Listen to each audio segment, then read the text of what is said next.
Hello, everyone, and welcome to the Bridging the Times Festival. Thank you for being with us. We are at Brunner Passage, a hub of creativity, social exchange, engagement, and plurilingual exchange in Vienna. My name is Sulaiman Addonia, and together with my colleague moderator, Mayada Canada, we will be your hosts this evening. I'm a communication professional engaged in communication for positive change. I'm a social innovator with Migration Lab, an organization that I created in 2014 and that is active in the field of migration. I'm also a podcaster and last but not least, a member of and a writer with Collective Sprachwechsel. Yes, hello and welcome from my side too. My name is Mayada and I am a radio journalist and a radio producer working long years for the one and only free and community radio Orange in Vienna, and mostly working at the intersection of education and media, and very honored to be here also at the festival. Yeah, nice with you. And yeah, we will have a wonderful readings and then asking questions. You can also ask questions later on. So let's welcome. Exactly. Also with us today, we're very happy to have authors Canan Marasligil and Sulaiman Addonia, who join us from Amsterdam and Brussels. Welcome, Canan. Welcome, Sulaiman. Hello. Hello. Hello. Hi, nice to Hi. be with you all. Nice to have you. Canan will present a fragment from her novel In the Making, European Others, and Sulaiman will share excerpts from his latest book, Silence is My Mother Tongue, that has been recently translated into German. Schweigen ist meine Muttersprache, so heißt es jetzt auf Deutsch. Yes, and the translators who helped to bring the book into German are Rita Sös and Dr. Bernhard Jendricke. The book was published at Orlando Buch Verlag in Germany, if I'm correct. I hope, if my memory serves me well today. Yes, I think you are. I mean, with Orlando, it's everything's fine. Yeah. Cool. Canan, you are a feminist writer, editor, artist, literary translator, curator of cultural programs, and a podcaster. You regularly perform your poetry and stories on stage. And have participated in online and offline exhibitions with your art and photography. You explore creativity through various media and keep moving between the digital and the analog, always blurring the boundaries between fiction and non-fiction. We are going to watch now the video reading that you prepared for us.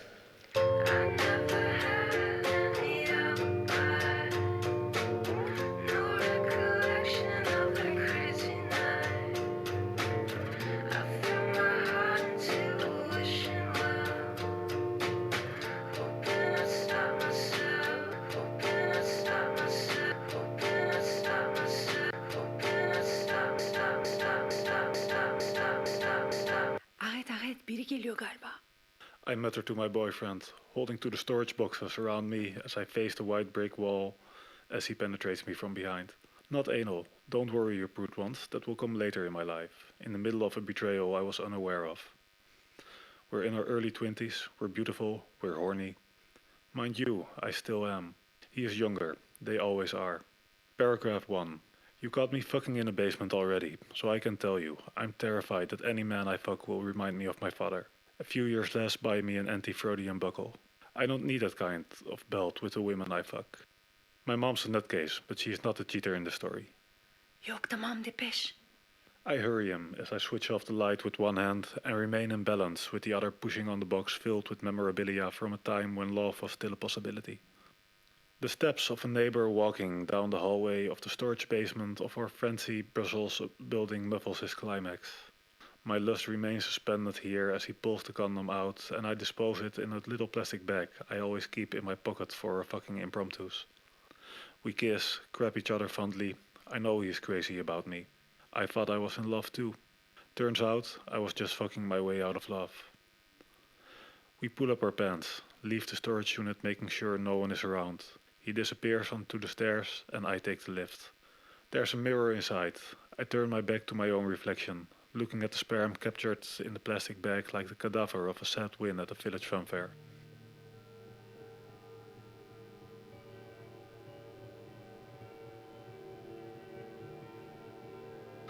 The sound of Turkish TV wraps me like the steam in an ancient Istanbul hammam as I step inside the house. A sweet mixture of breathability and asphyxiation. Abla! My baby brother shouts happily as he sees me. He is 4. Conceived as my parents were separating. The TV stops. My mother greeted me with her usual grin highlighted by heavy makeup. Dolapta yemek var. She kisses both of us goodbye as she leaves for the cafe. I walk towards the kitchen with the kid in my arms. He smells like soap and feels like a cloud elevating me away from this twinge of a life. Tu m'as manqué, Abla. He says, hugging me tighter. I missed him too. We eat a meal Mom prepared, then I tuck him in bed before I go watch some prime time show on French TV. Tonight, Jean-Luc Delarue interviews swingers.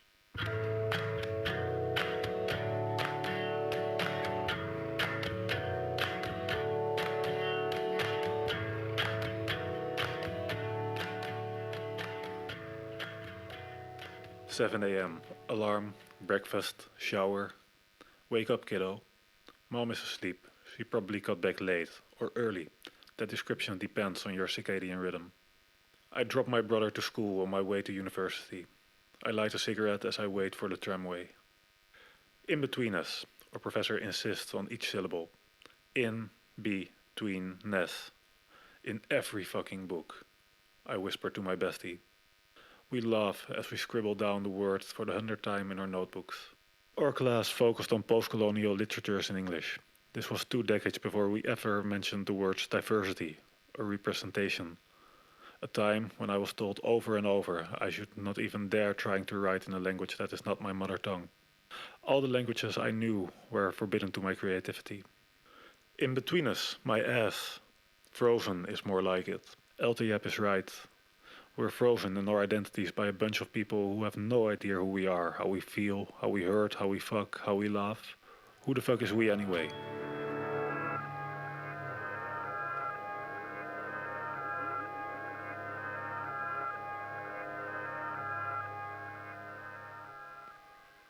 T'as une clope pour moi? It's Tanguy as usual, asking anyone he comes across at the cafe for a free cigarette. T'as oublié ton paquet au palais? I ask him jokingly, referring to his imaginary connection to the Belgian monarchy. Tanguy is probably the most deranged of all the deranged souls coming daily to my mom's cafe. He wears an ushanka at all times. Come spring, summer, fall, or winter, he shouts dramatically, the world is his theater. I think he reads a lot, or he really is the rejected child of an aristocratic family. I wouldn't be surprised if they even uttered their own. As I stand behind the bar for a few hours before or after my comparative literature classes, I catch glimpses of life and get a non-consensual taste of our fucked up society. Yet Tanguy has many depths my white professor obsessed with in-betweeners is incapable of sharing. I guess Tanguy falls into all the cracks created by society, and it takes a lot of love for humanity to see light emerge from those. Tu m'en remets une? The old ungroomed retired lawyer Frank points to his empty duvel glass. I pour him his third drink of the devil's potion as clients start joining in for the lunch service.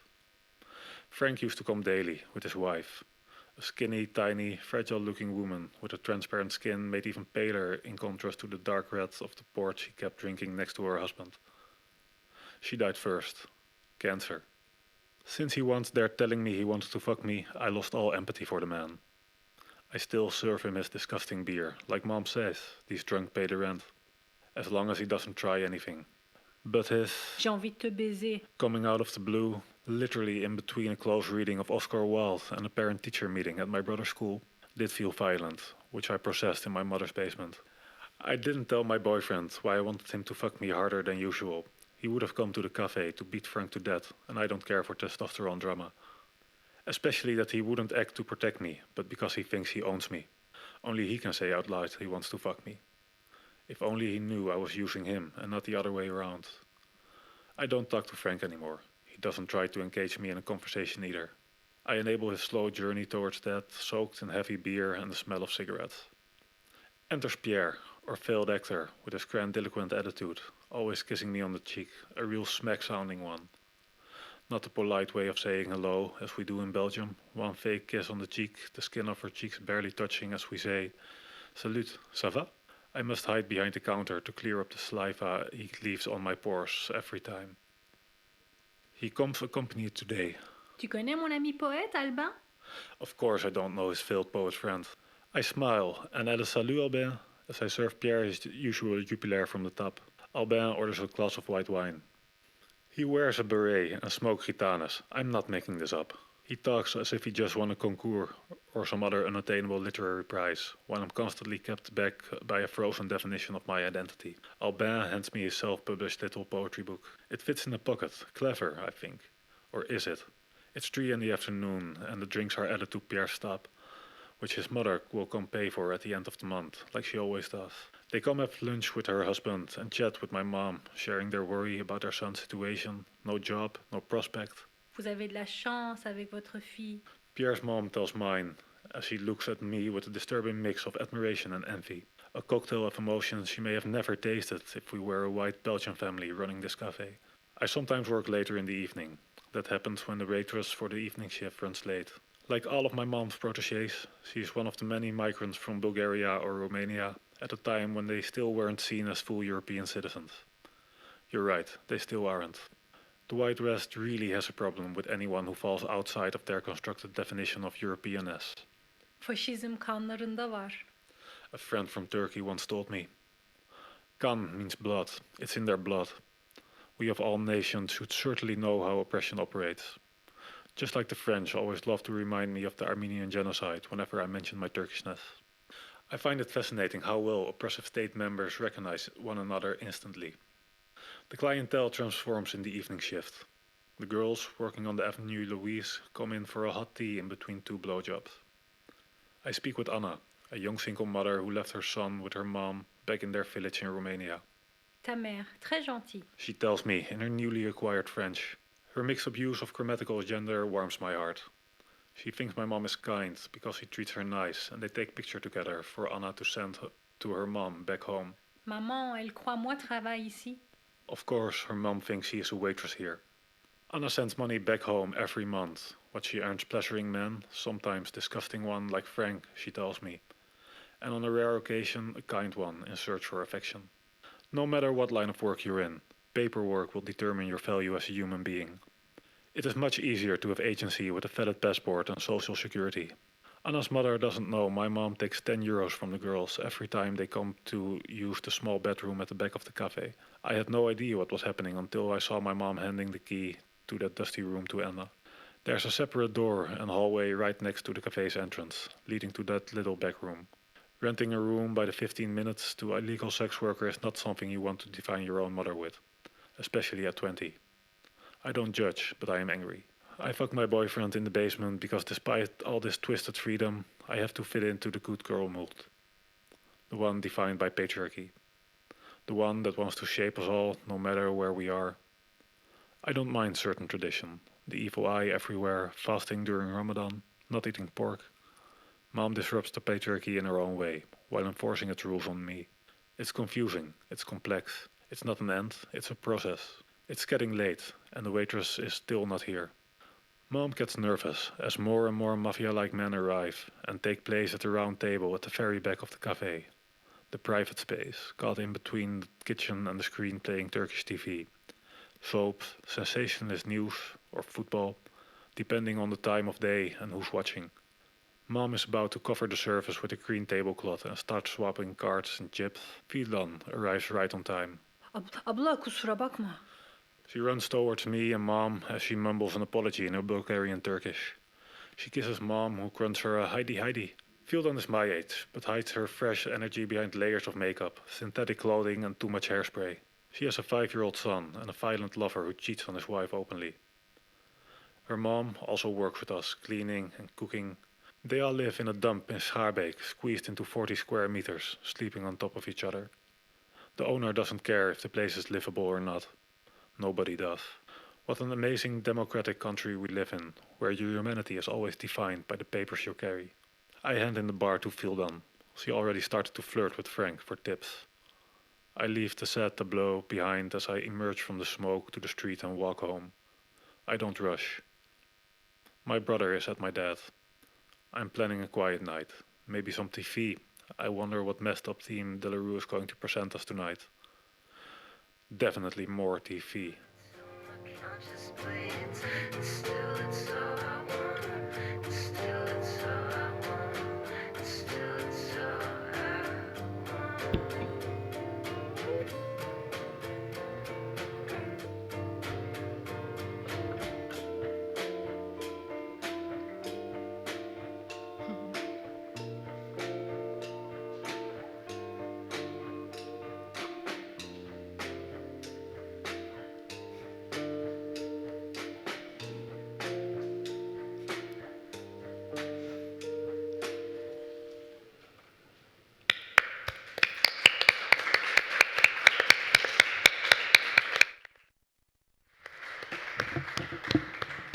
Thank you so much, Canan, for this powerful text and video production that you realized together with your partner, Dan Brechel.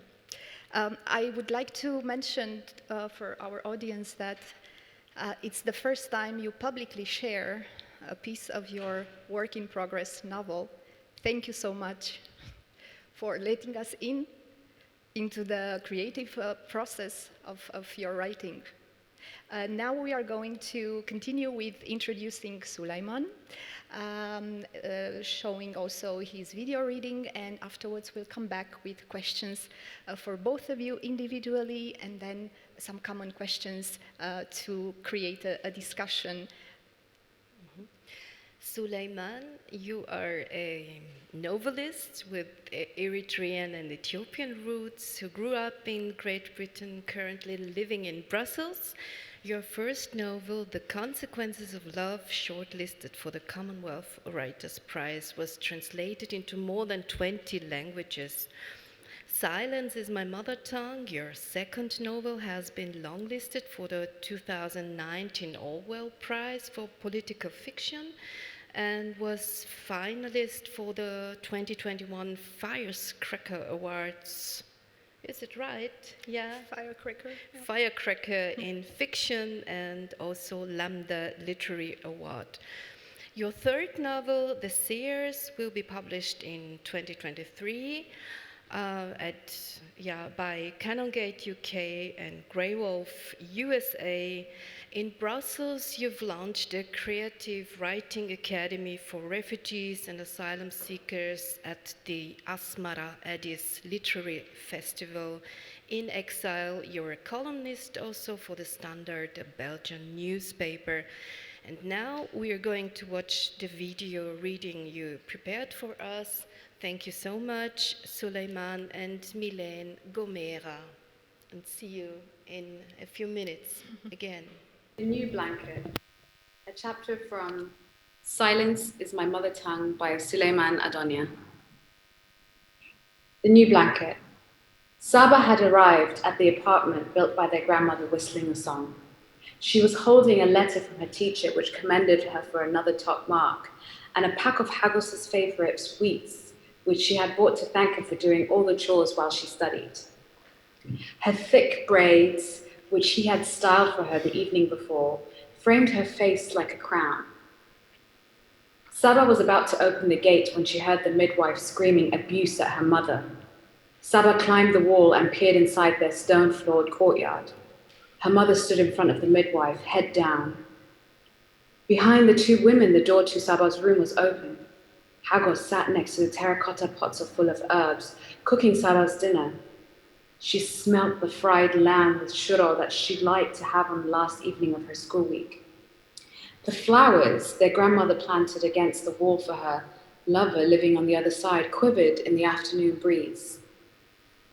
Saba put the letter and pack of sweets in her school bag and rushed straight past the two women to her room. She closed the door. Saba, come out now. Give me 1 minute, Ade, Saba said. I need to change. Saba slipped out of her school uniform and checked her underwear, wondering if perhaps she'd become a woman, with her mother having noticed first in the laundry basket. But normally, Hagos washed their clothes, and she was sure he would have showed it to her, not to her mother. There was no blood, so no interruption of her studies. Saba clenched her fist and smiled.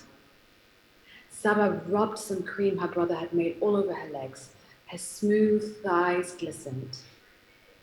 Ignoring the waiting women, Saba began to prepare for her evening studies. She arranged her books across one side of her bed, placing her pens and notebooks next to her pillow, leaving the side next to the wall free. Smiling and smelling of rosemary and thyme, Saba emerged, dressed in her black nightgown. With Saba inside the living room, the mother closed the door. Don't worry, I will expel her demons, the midwife said to the mother. Then she lit the charcoal, and instead of normal frankincense gum, she used berbera spice. Saba knew the type of punishment about to come. She had had a few of them already, all when she disobeyed her mother. Like a few months earlier, when her mother had asked Saba to do the chores instead of Hagos because people were talking. So what? Saba had responded. We are both happy. Why can you not just let it be? The midwife pulled Saba by the arm. Come and sit here. What have I done to deserve this? The mother cried. God, why have you given me a mute son and a daughter who's deaf to me?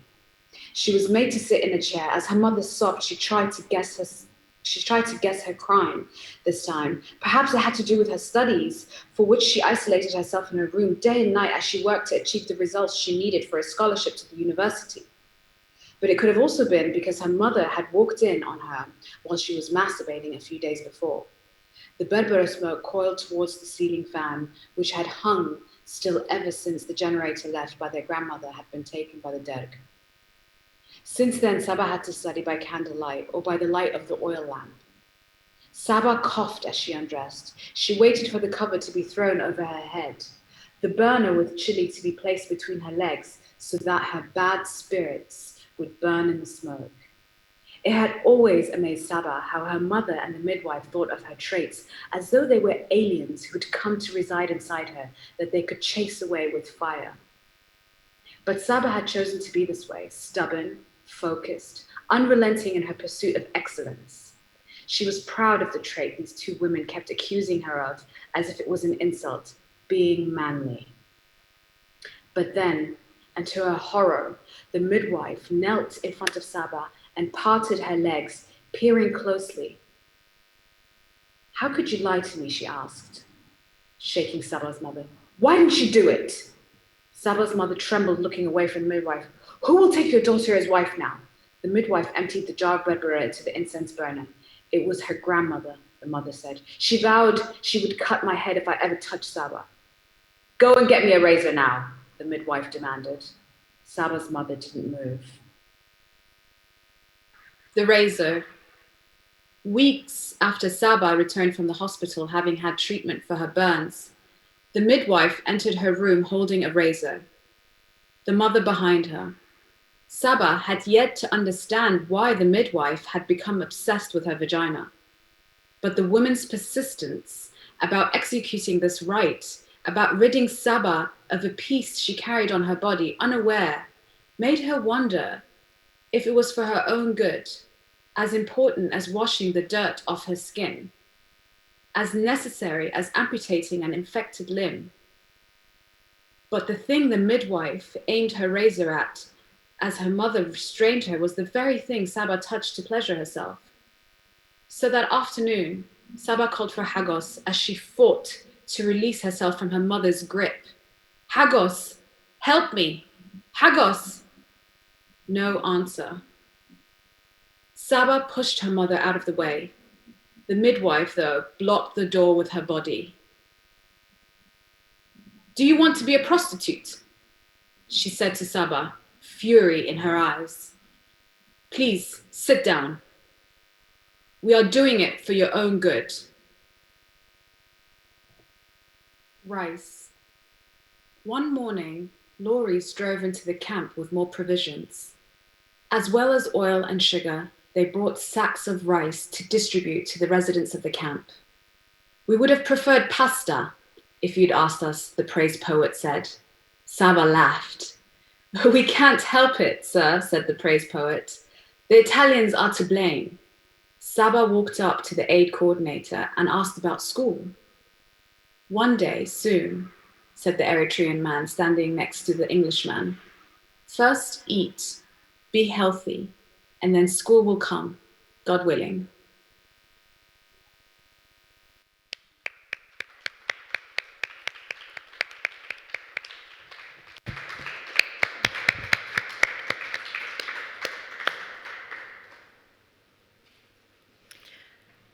Thank you so much. We are starting now the discussion. We start with you, Canan. The questions first for you. I would like us to start talking about an advice you'd be given as a young aspiring writer that you also mentioned briefly in the video reading that we just watched. You said, "I was told over and over I should not even dare trying to write in a language that is not my mother tongue. All the languages I knew were forbidden to my creativity." Can you tell us more about that? And I'm also curious, how did you liberate yourself from this imposition that the society continues still to erase or silence new voices and new perspectives? Thank you. Thank you so much, Laura. And thank you for the festival, for showing the work for the first time. And yes, so that statement is a very violent one, which many people have heard a lot, especially multilingual people growing up in families of migrants, or, that when we grew up with these different imaginations, these different languages, that are not accepted where we live. So in my case, that was Brussels, French-speaking. I grew up in French-speaking Brussels as a Turkish young girl, Turkish Muslim. And I always was a creative person, and I always wanted to express myself. And French was the language, of course, that I was working with in school.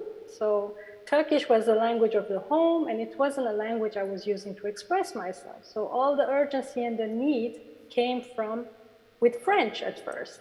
So when I tried to do it, and when I was told that I'm not allowed because it's not my mother tongue, it's something I first didn't understand, because to me it was my tongue.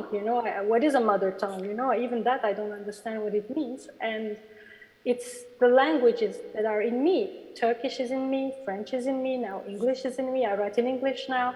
Dutch is part of it too. So I guess in the beginning, it silenced me, and it's interesting now to see how actually that silence was good for me, because it helped me grow. And I think that also links a bit to the idea of what Sulaiman thinks about the importance of silence, which maybe he will tell us later.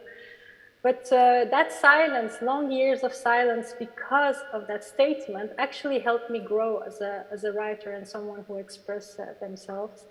And first, I actually started to use translation as a means to express myself. So I was hiding behind the voices of others. And also that's how I managed to tell lots of stories that I thought were urgent, coming from Turkey, coming from writers whose voice I really, really, really believe in, and thought it was important to have them translated to French or to English.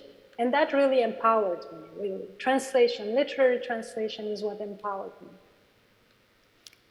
Thank you. And I really hope we will have time, because I would like to dive a little bit more in this translation practice, because you have a new or a very innovative vision about translation. We will talk a bit later, hopefully.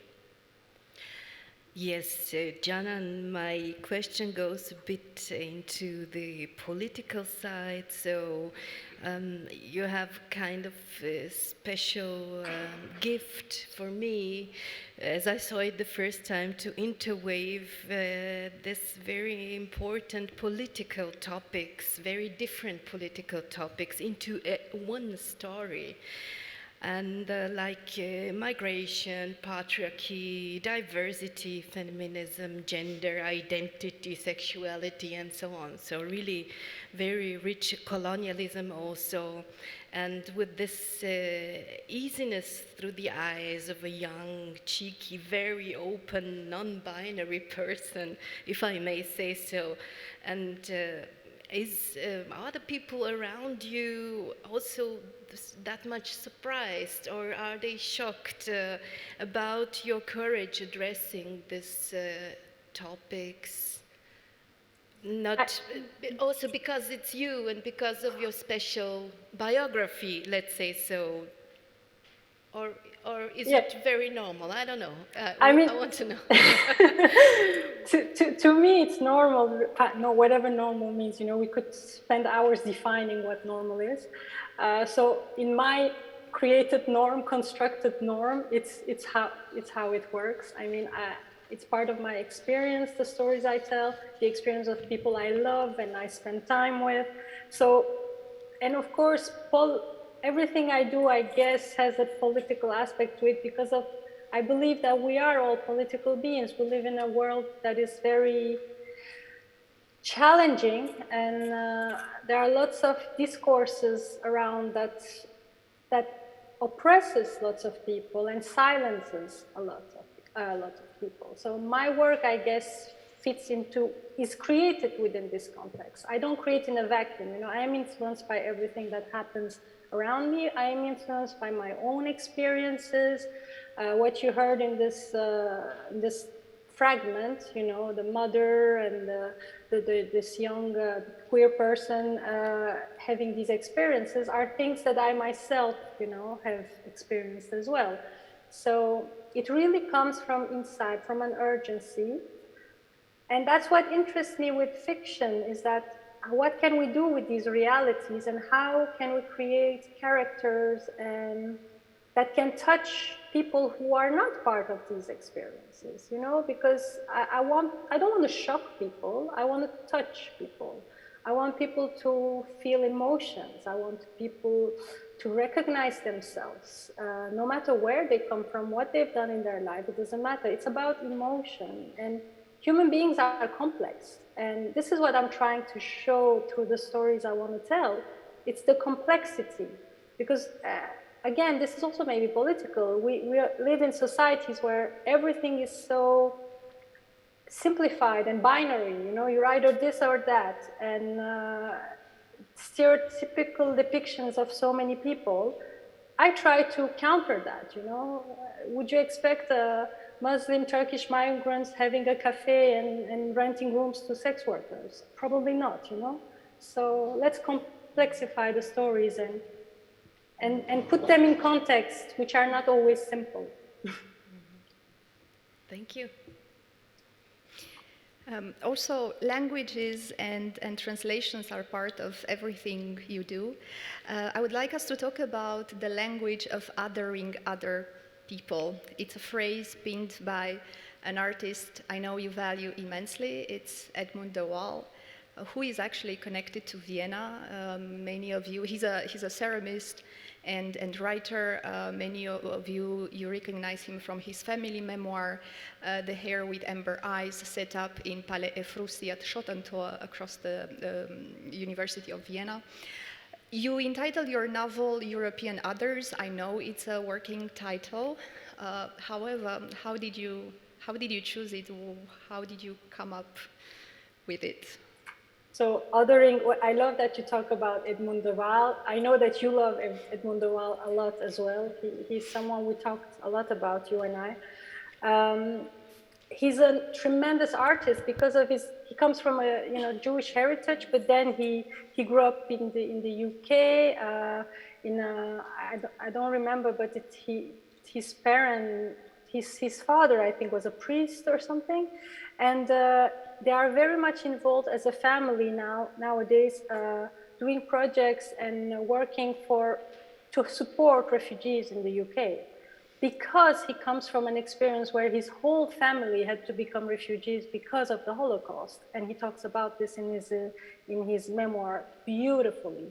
And I love the way he approaches these things and how open he is about talking, how language is important, how language is used as a tool to other people, and it has been used throughout history. And he gives this as an example in his latest work, Letters to Camondo, where he talks about this French anti-Semitic book that came out before the war, and that really changed the discourse in France about how people were talking about Jewish people, and how that created this whole othering. And we do this still today. When you hear political discourses, when you hear how it came to Brexit, what happened in the US, everywhere, constantly these discourses othering people, and that creates these very polarized spaces where no one is allowed to say anything. No one is allowed to be creative anymore, and it's always the most vulnerable that are silenced. So this is a bit what concerns me a lot also, and I try with my language not to do that. To give you an example, when I say that one of the waitresses working at the cafe, I say her newly acquired French. At first I wrote with her broken French, and I corrected myself.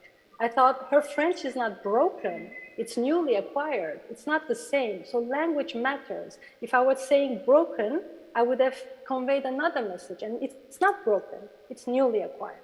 So even myself, sometimes I realize how internalized this language is. So I have constantly to also reflect. So I think we should all do this, readers, everybody. I invite everyone to constantly reflect on the way we use language. As for the title, it comes from this book, European Others by Fatima El-Tayeb, and it's an academic book, It's a fantastic book. It's subtitled Queering Ethnicity in Post-National Europe. And this book really allowed me to understand a lot of these othering mechanisms from the pen of a fantastic academic, Fatima El-Tayeb. And it also allowed me to open up my own creativity as a writer. And I gave myself permission, for instance, to write poetry after I read this book. So it's a bit of an homage, if you want. I want my first novel to be an homage to this book. Thank you. Thank you so much. We are continuing now. Sulaiman, a few questions for you as well. Let us start discussing about languages and multilingualism. You recently wrote an essay entitled The Wound of Multilingualism on Surrendering the Languages of Home. That touched me deeply, and I know it echoed with many people. Can you tell us more about how the process of learning new languages when we are on the move, freely or forcibly, can create such deep wounds, and why is it important to talk about it?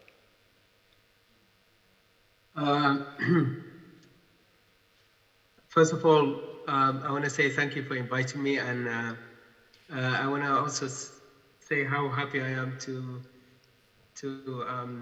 basically hear and see Canan's first novel in progress. She knows I write in cafes, in Brussels cafes, so I can't wait for this book. So congratulations, Canan. I'm really loving it. But yeah, to answer your question, it's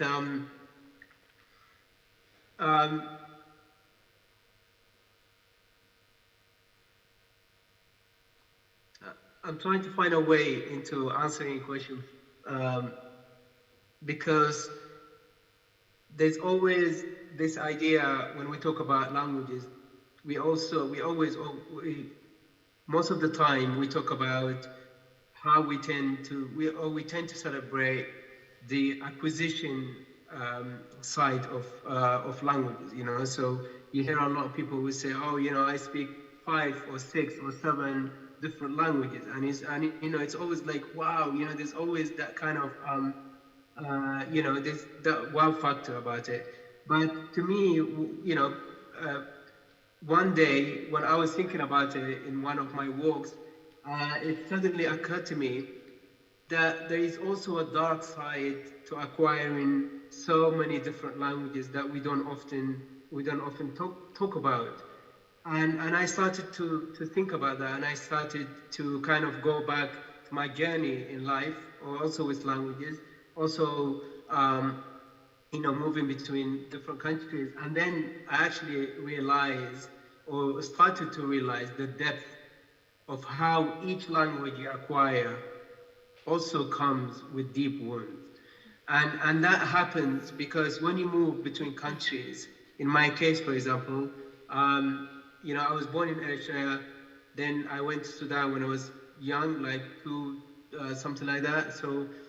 Um, so while I was living in a refugee camp in Sudan, I learned, obviously, my mother tongue, which was Tigrinya, and also my father's language, which was Amharic. But when my mother left, when I was about 3, by that time my father had died. Then when my mother left she left for Saudi Arabia to work, I fell silent in the way Janan did. And it's almost like, you know, when a mother leaves, she also takes whatever language or her language with her. So in that sense, silence in those days became my language, you know. And then I started to acquire different languages, Amharic, Tigrinya. So when I went to Saudi Arabia, I lost Tigrinya, and you know, Arabic became really my strongest language at the time. Then when I went to London, when I was 15, 16, slowly and gradually, English was starting to become stronger, while Arabic was kind of becoming weaker. And, you know, and then I came to Brussels, and in Brussels you have, like, you know, I'm in a relationship with a Dutch-speaking partner, but I live in a French-speaking city, you know. So there's always this kind of decision that you have to make. Which language do you learn? Anyway, by that time I became, you know, I came to Brussels when I was a published writer, and English became the only language I cared about, you know. But what I realized is that my hesitancy with learning a new language, it has nothing to do with my capacity not to learn a language. But what I realized was, throughout my journey in life, I have acquired deep wounds that with each new acquisition, because I was losing touch with the, you know, the previous language. So my mother tongue is gone. Arabic is so weak. English was the only thing I had at that moment. And that's why I came up with this idea of the essay. It's called The Wounds of Multilingualism. It's basically looking at the dark side of, you know, of many of us acquiring different languages, and saying basically, like, you know, we need to pause and think of those, you know, even the smallest scars that we gain as we gain a new language. I think it's almost, for me, it was important to recognize that side as well. Thank you, and I invite you. The essay is very accessible on Google. It was published, I think, in LitHub. Do read it. It's a powerful reading. Thank you. Well, another question for you, Sulaiman. Your topics, you talk about FGC, this female genital cutting, refugee camps, different cultures and practices. These are topics, I believe, also disturbing, very touching for people who are not used to hear that often, are not used to touch that often, also with refugees experiencing this kind of things in their life. So why did you choose to bring it into your stories, how you're also a man talking about also FGC. This is, I believe, also a bit special, maybe for me it is special, at least. Do you think it is special, or why did you bring these topics in? How did you choose? Um, First of all, when I write, I don't choose. And I know this sounds arty-farty, but I honestly think one of the things I learned when I came to Brussels, like I said, I came already a published writer, but I think one of the things I have to acquire when I came to Brussels, it was a new language of actually creating fiction. And that for me was the most important lesson, especially in the early years of my Brussels years. And because at the time when I started, I came with the idea of the novel to Brussels. And at the beginning, it was incredibly difficult for me to get into some of the characters, And what I've realized was that I was becoming judgmental of some of the characters, of the things they were doing, or withholding of actually, writing in a very realistic way, depicting the reality as it was in the setting, and the setting happened to be a refugee camp. And what I realized is that I was actually operating on the conscious level. So I was writing from my conscious side. And that's where basically the lessons that you acquire through your life is deposited. You become judgmental, you are conditioned, basically. And what I realized that if I really wanted to write truly, I wanted to write those characters in the way they want to be told, I really have to go to the subconscious level. And to do that, I've read so many difficult work at the time that really made me throw up, made me sick. And the whole idea was how do you use literature as an axe to break that boundary between the conscious and the subconscious, so that you could actually, when you write, you could transcend and you give power to your subconscious. And that's when I managed it, basically by reading and watching films and so on, to the point that you come and there's no barriers in your head. There's no definition of taboo. There's no area where you can't go if your characters demand you to go to. And I think that's why when I started to sit at my desk in cafes or nature or here at home, is that I transcended. So I became so unaware of the things I was writing. And when I was listening to Melon reading, I was quite moved actually. And I felt very emotional because I haven't reread my book. And it was really incredible to hear someone else read it back to me, because I wasn't aware that I wrote some of those sentences, And so to answer your question, honestly, whether FGM, whether the sex that exists in my book, or the kind of redefining the idea of sex, the idea of love, gender, intimacy, war, relationship between tradition and all those progressive individuals like Saba and Hagos, the way they want to build their own life. I wasn't aware I was doing any of this. The only thing I was aware of is that I was a writer, and a writer is basically to submit to the story. And so you want to break the silence, and then maybe the question, why did you entitle your book Silence is My Mother Tongue? Actually, I was incredibly patient with the title. It took me actually 8 years after I started writing the book. The book took 10 years to write.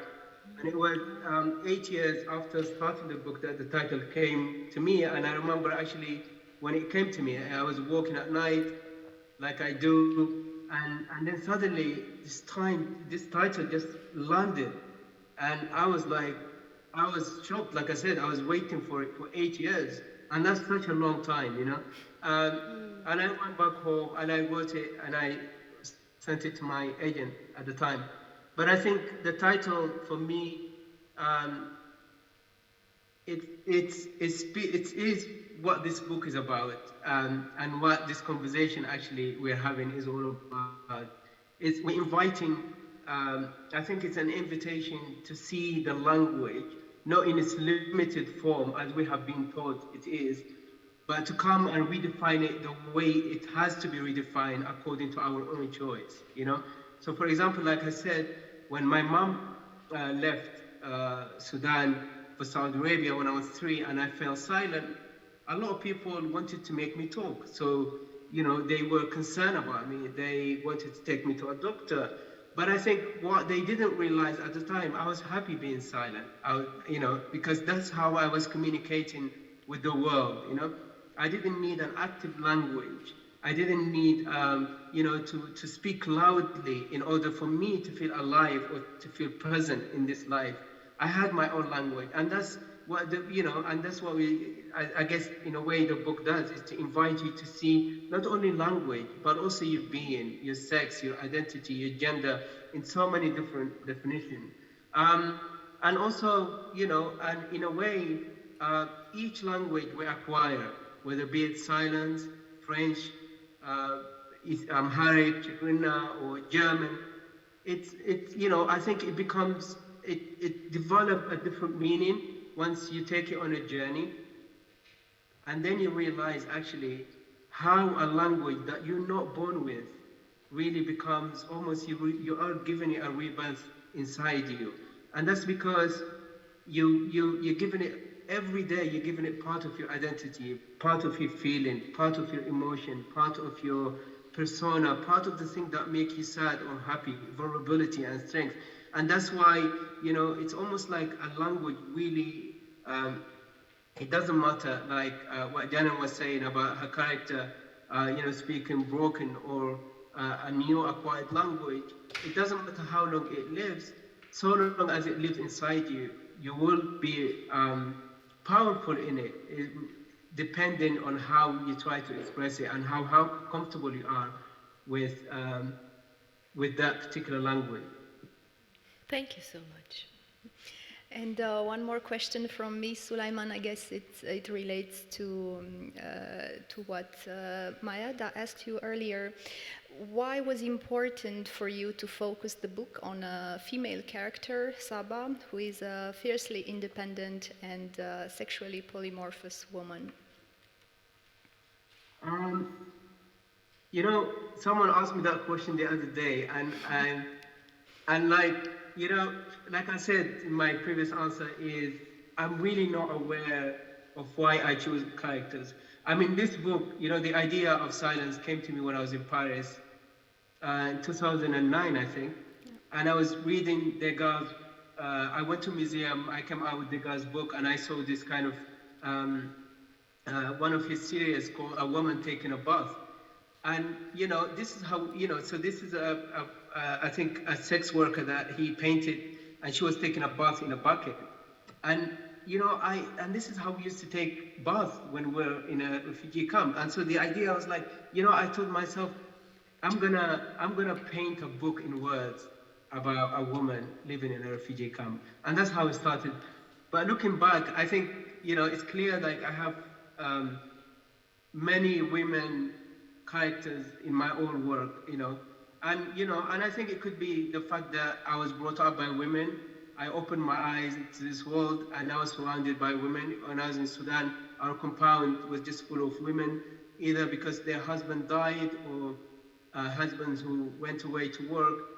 And, you know, I was brought up by my grandmother, and every day I woke up, I wanted to be like her, not like any other man. So I think this position of a woman in my life, in my, but also there's, I think, an intellectual feeling that I like to write about 3 characters. And I've lived in 3 different continents. And I know men created patriarchy. I know men, we maintain patriarchy. But I think we are its biggest prison. We men are its biggest prisoners. I think every society I went to, I've always found out or realized actually women were the freest, regardless of how patriarchy imprisoned them. by freeing, I mean, for example, when I lived in Saudi Arabia, you know, it's a gender segregated society. You know, so the men don't wear the veil, obviously, but the women do. And then one day I saw this woman who saw a young boy, and obviously a young man.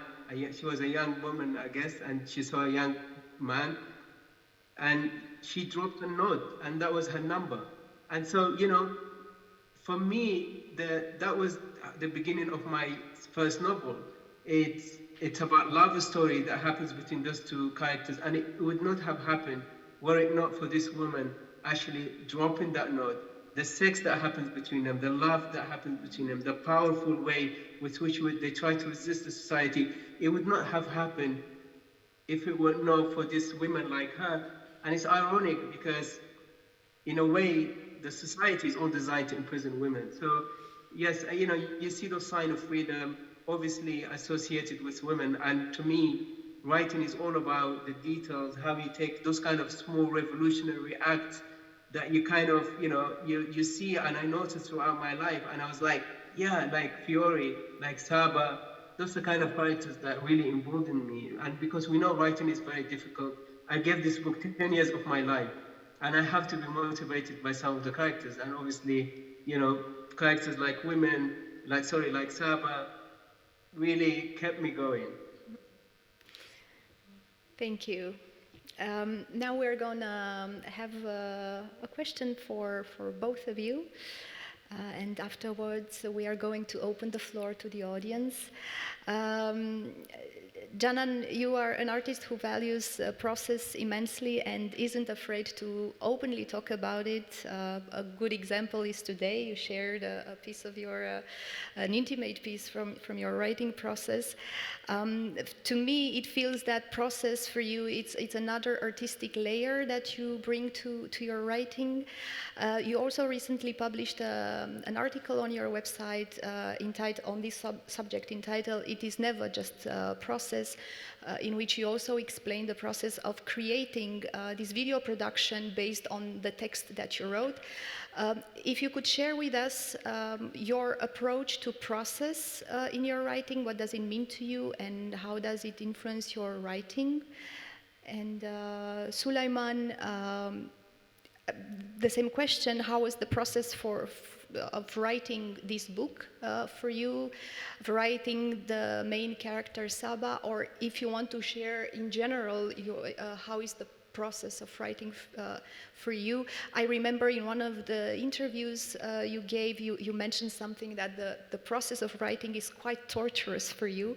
So I think it would be interesting to have these two perspectives here for our audience. So since you first asked me, I'm going to start then. Process is everything to me because it allows me actually to be very creative, and it allows me to push boundaries because I do it. I'm not afraid to show things as they are in the making. I am no longer afraid of judgment, you know, like even my inner critic. I managed to silence a bit my inner critic. I like my inner critic when it's constructive, but you know, sometimes it can really be destructive. So process actually allows me to go around that destructiveness. And what I also realize it more and more, not just in my writing and my work, but also in life in general, all the work I do, I believe more and more in transparency and working collectively. So thinking about process for me, it's making my process transparent and open, and also allowing feedback. Like now, you know, I see how it can affect people to see the work. This conversation is gonna be part of my process when I'm gonna write the next chapters, because it's a way also for me to go against what's always asked from us. You know, we're always asked to be perfect, to deliver perfect products, perfect writing, perfect book, the perfect video. Like you saw, that video is totally imperfect. You know, I've done it with the means I have, and many people may have said, okay, this is not good enough to show, but my purpose wasn't to show something perfect. My purpose was to show something in the making. So it's also a way to resist this ideal of perfection. It's a way to really say, it's okay, we are all in the making, we are all in movement, we are all fluid, and we are all, you know, trying to express ourselves using different tools.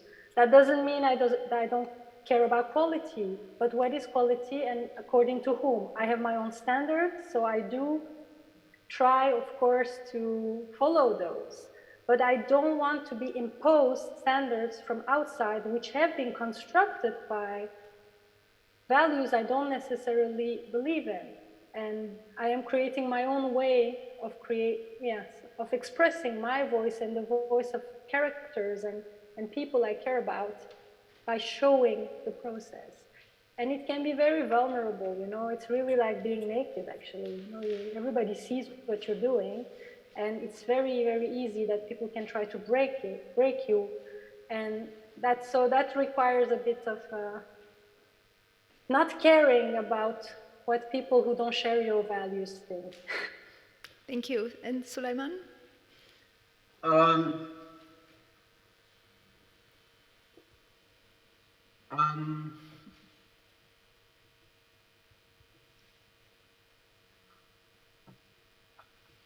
I think there's definitely, I mean, my process, like I said, like I've hinted at previously, is that I honestly, when I sit at my desk, I submit myself to the story and I go wherever it takes me to.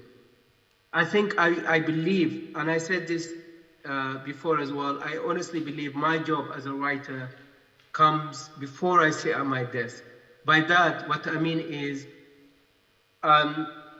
if I have an idea like about the kind of type of character that I feel I'm going to work with in a particular book or project, then I start going, you know, with feelings like, you know, this is the kind of feeling that this character has, and then I start reading on those kind of feelings, watching films, going for long walks, you know, staying up at night, dancing, listening to music, and things like that.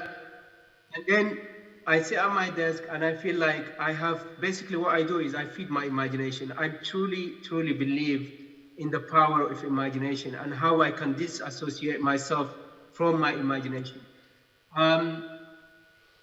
The perfect example is when I was writing Silence, I lost myself so much.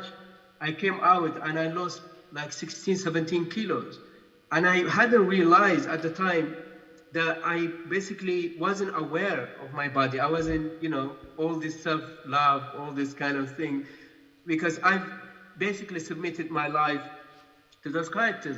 So I came so thin and gaunt and tired, and then it showed me like how much writing means to me, but also how gruesome process I have in order to accomplish a book, you know? So I said these things to my editor in New York, and she said to me, and so we had a bit of debate about the role of imagination. Then I felt like she didn't understand 100% what I was trying, and you know, by me saying like I really honestly have 100% faith in my imagination, and I just follow my imagination. To prove her, I started this book, my third book. So I just was standing one day and I took my iPhone and I just had one name, and her name was Hannah. And honest to God, 3 weeks later, I came out with a novel. And it felt like this character came to me attached to a rocket. Because to this day, I feel fragmented. To this day, I feel I absolutely don't know which part of me is where, you know? And that's why some people who know me quite well, they will know I'm different now to how I was last year. And that's because every book you write as a writer, for me anyway, it really changes you. You know, it takes away something from you, you know? And those people who know you closely will observe like how changed you become, how different you are. And that's what I mean, like, and that's the power for me. The power isn't just in a book that comes out. I totally agree with Canan. There's also the power of process. It's part of it. And that's when, you know, I completely agree with the imperfection side as well. Like, you know, when the copy editor for Silence is My Mother Tongue was, you know, they were saying things like, oh, this sentence can be like that. I was like, no, you leave it as it is, because what's important to me was the way each word was given to the sentence, the feeling each word was necessary, even though it was incorrect or broken or it meant different. And so, yeah, we have to recognize that process is also part of the art. I completely agree with Jana. Thank you very much, both of you. Now we have a bit more time and could have some questions from the audience. Anyone here that wants to know something from Canan or Sulaiman? Well, I have a question until the audience thinks a bit more. I would like to ask you, because you both have Brussels, the city of Brussels, in common. Canan, you grew up there, as we found out today. Sulaiman, you've been living in Brussels since 2009. How is your relationship to the city today? I feel, Canan, in your upcoming novel, the city is shaping slowly as a character of its own. And you have quite a relationship to the city, a city that you've been saying that it hasn't accepted you, a daughter of Turkish Muslim immigrants who was claiming several mother tongues. I know, Sulaiman, you enjoy Brussels very much. You're a flaneur. You enjoy walking on the streets and observing everything. So what's the relationship to the city for you both? And the languages, because Brussels, I think he's hosting like 140 nationalities or something like that.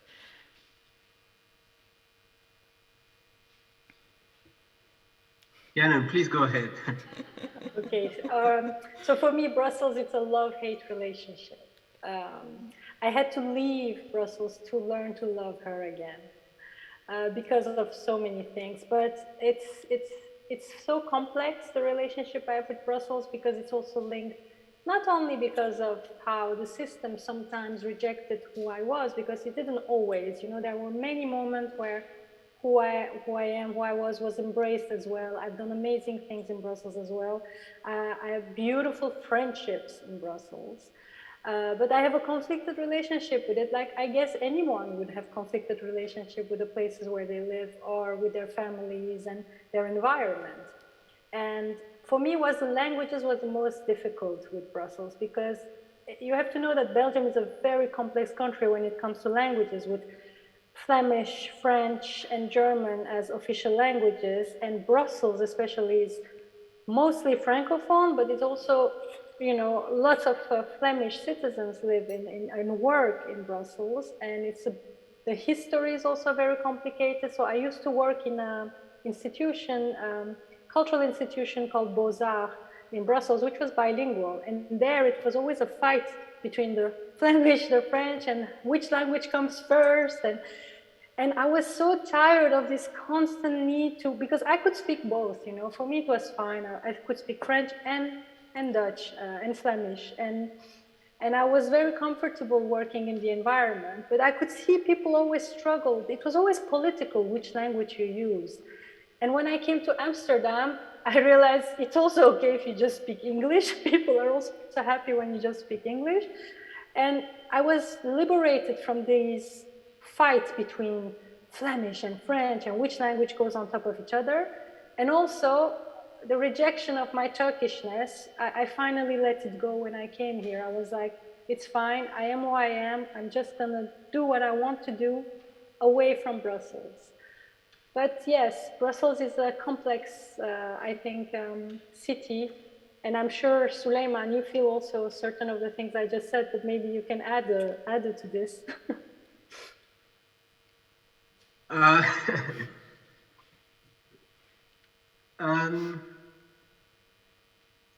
I think I was thinking actually, Jana, you never told me which cafe, where is your mother's cafe? Because Actually, I always wanted to ask you, and I always keep forgetting, because I'm really waiting. Because I was thinking. I know I'm diverting, but I write in cafes, and I always think like, how would you write about a cafe? I've been obsessed with this idea because the things that some of the things that you mentioned in that fragment, because I saw so many things, and I just, one of the questions I would ask you, hopefully when you finish your work, is which one you choose, or sorry, not which one you choose, but where do you begin, addressing what kind of feeling comes with all those different languages that enter the cafe. I sit in a cafe and I hear Portuguese, Romanian, Polish, all those the kind of thing. And sometimes I observe people, and when they speak, the kind of gesture, like I'm always talking like, some people are like, it's really fascinating to see even love stories developing right before your eyes, and how they kind of differentiate themselves with all the different languages as well. So I'm really intrigued to see where you're gonna go with this. But to me, Brussels is cafes, and also the streets. I love cafes, I love coffees. I don't like drinking. I don't do drugs. My big vice is cafe. So I have like 5 cups of coffee a day. And so like I go, and I think cafes have been like my way into Brussels. So, and that's why I had this kind of different romantic image of Brussels, because everything in cafes, it had that kind of layer of romance about it, it had that kind of layer of emotion about it, of migration, of sometimes the depth that people bring, or the shallowness that people bring to cafes, and so like all this kind of feelings that I've seen in cafes, I took with me on the street, and that's how I kind of introduced myself to Brussels with, and that's also like Laura mentioned, like, walking, for example, it's one way of how I got to know the city. And, and it's always like, with all the cities I walk in, you begin to develop a relationship once you begin to see the details, once you begin to see all those little aspects about a city, the annoying part, the beautiful things. And, but I totally agree with you. Like, had I, been brought up in Brussels, I would have had, I still have hate and love relationship with Brussels. I really hated it for so long. It's only after I finished the book that I came out, and I realized I came out onto the street with new eyes. And that's when I started to kind of reevaluate my relationship with Brussels, and Brussels became quite different to me. It's amazing what you say about walking. It reminds me of my mother knows the streets of Brussels so well. She's better than a taxi driver, because when they first came to Belgium, they didn't have a car at the time. She would walk everywhere with me with me as a baby, She would take me, and we would just walk everywhere together. And she learned every single corner. I'm gonna introduce you to Mom, and she can take you to places you've never been in Brussels. I can't wait. Thank you both. Do we have any questions from the audience? I have a question for Janet. Yes, please, Sulaiman. Wonderful. I was interested when you said, like, I have no fear to show work in progress. As you know, like, which I found quite refreshing, actually, because especially a novel, it's many of us novelists will not share a novel in progress, and I just wanted to know, do you think the fact that you've been involved in the art sector for quite some time, do you think actually that kind of gave you that insight to say, okay, I'm gonna show my work? Yeah, it's a fantastic question. Thank you. Yes, definitely. Because, like you say, I am involved a lot in the other side also, organizing cultural events and literature. I see how the industry works, you know, how things operate. And for a year, you know, seeing that, and actually, when I was a reader, as a reader, seeing how writers were presented, it was like this perfect and unachievable work. You know, it was unachievable to me when I would watch it from the outside. And the moment I came inside working on the, you know, as a programmer, as someone who works in communication in the culture, I have seen how actually it works. And I thought, why don't we show more of this to the audience to empower people who actually want also to create work? Because when you have this image of perfection, you think that it's not for you. And it's also a way to silence many people who maybe don't use the same codes or, you know, the same path to get there.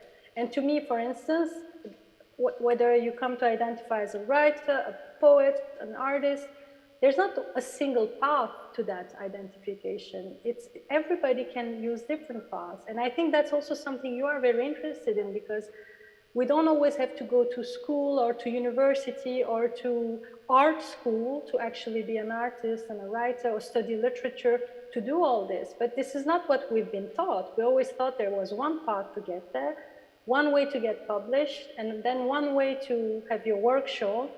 And I've seen actually there are many, many, many ways to do this. And this is what I want to share and show, and yeah, hopefully help people do the same. I totally agree with you. Like, I think when you are marginalized and you come from the so-called margin of societies, I think you come, you know, and then I think you acquire a sense, a certain elements of boldness. And I think, and then because you're kind of forced to adopt new ways of kind of making yourself relevant, you know, or existing in a certain industry. It's like going back to the language, for example. I know, for example, you know, you said you write in English now. I know when I started in London, when I started writing in English, people were telling me at the time, oh, you know, English is a second language. How are you going to do it? You know, even like, you know, native can't get published. And I had this amazing confidence. And I was like, I'm going to show you. And I look back and I was thinking to myself, where did that confidence come from? You know, I've never studied creative writing. I've never felt like, you know, I can tell a story. I've never done anything. And then I left my job and I started to write. And I think now I think about those crazy years, like, and I feel the confidence actually comes because, you know, life itself is a lesson. You know, I felt like, okay, I've been through enough. I've seen enough in life where I felt like that is education in itself, that it can add power to the way you tell a story, you know? And I always believe that when a sentence sits on a page of a book, it really isn't about the grammar that makes it powerful. It's about the kind of details, the innate emotion and feelings and experience that you give that sentence that actually makes it quite, you know, it sparks on the page. So I definitely agree. Exactly. It's about emotion, right? Let's not forget this is all about emotions and putting emotions on a page and in people's imaginations as well, and translating that using words or other means. And I know I want to ask you about this. I know you love dance.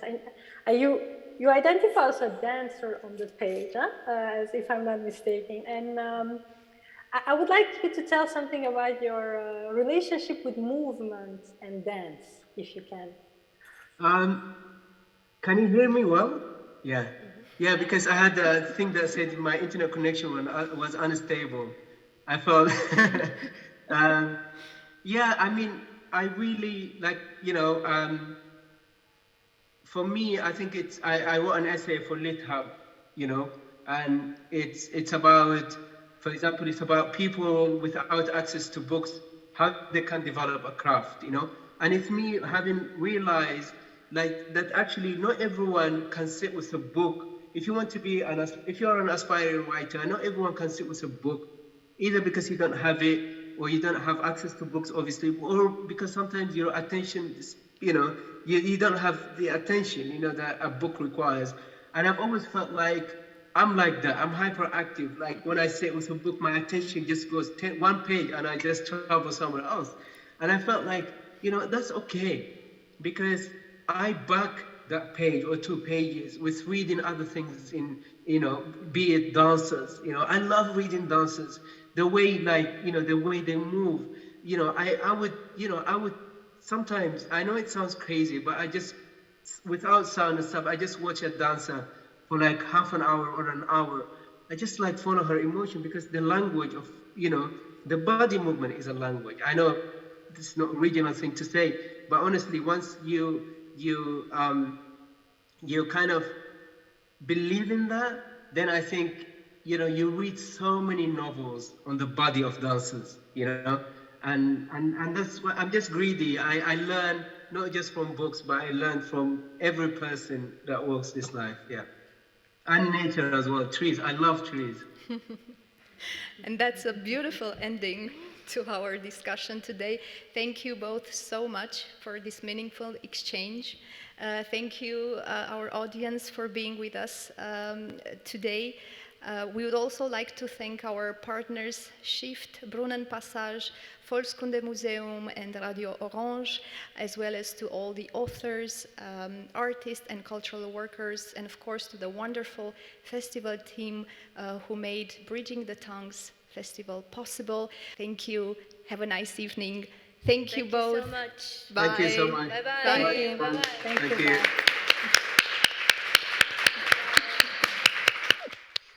Thank you, Janan. Thank you.